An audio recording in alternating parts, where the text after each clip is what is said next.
Hello বন্ধুরা, কেমন আছো সবাই? আজকে আমি বলবো আমার জীবনের একটি গল্প।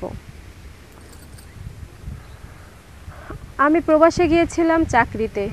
খুব ভালোই ছিল আমার চাকরির অফিস টফিস। আপনারা তো সবাই বুঝেন, প্রবাসে অনেক কষ্ট হয়। দেশের মাটি ছেড়ে মা বাবা ভাই বোন আত্মীয় স্বজন সবাইকে ছেড়ে বিদেশে যেতে অনেক কষ্ট লাগে। আর বিদেশ থেকে যখন তখন আসা যায় না, তারা পারমিট দেয় না। 5 বছর 10 বছরের নিচে আসা যায় না।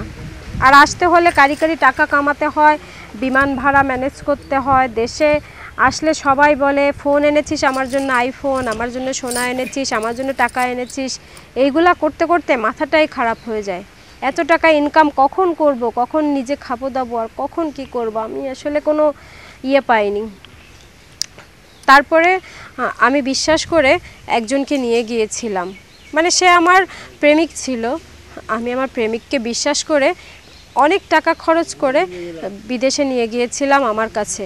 আমার অফিসে চাকরি দিয়েছিলাম তাকে। কিন্তু প্রথম দিকটা ভালোই ছিল। আমার প্রেমিককে আমি আমার বিদেশে নিয়ে গিয়েছিলাম, মানে বিদেশে আমি যেখানে চাকরি করতাম, আমার প্রেমিককে সমস্ত খরচ খরচা, বিমান ভাড়া, ভিসা টিসা সব খরচ খরচা দিয়ে আমি তাকে নিয়ে গিয়েছিলাম আমার অফিসে।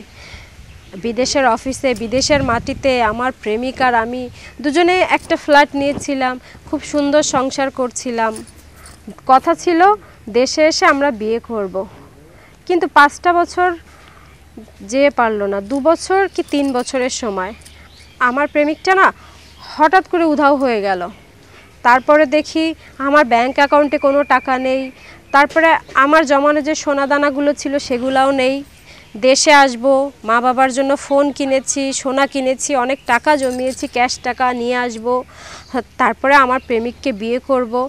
অনেক স্বপ্ন ছিল আমার, একটা জায়গা কিনবো। কোনো স্বপ্নই পূরণ হলো না। আমার প্রেমিকটা এতই প্রতারক, এতই বেইমান, মাত্র 2 বছরের মাথায় বিদেশ থেকে উধাও হয়ে গেল। আমি জানি সে প্রবাসেই আছে, কোনো না কোনো নারীর কাছে আছে, নতুন কোনো বিদেশি নারী সঙ্গী খুঁজে নিয়েছে সে। আমার লাইফটাকে পুরোপুরি ধ্বংস করে দিল। তাহলে আমার কী লাভ হলো বলেন? আমি বিয়ে করার আশায় আমার প্রেমিককে বিদেশে নিয়ে গিয়েছিলাম আমার সমস্ত উপার্জনের টাকা দিয়ে।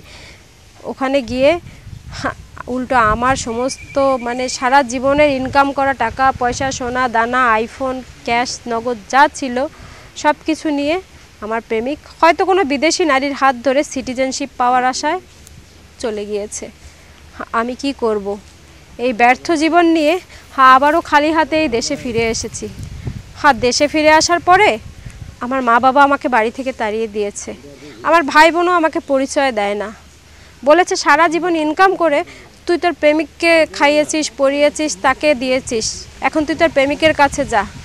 দেখেছেন তো বন্ধুরা, জীবনটা কতটা কঠিন। টাকা না থাকলে কেউ কাউকে চিনে না, আবার বেশি টাকা হলেও নিয়ে চলে যায়, বেইমানি করে। তাহলে কি করব আমরা, বলতে পারেন? আপনাদের কাছেই প্রশ্ন।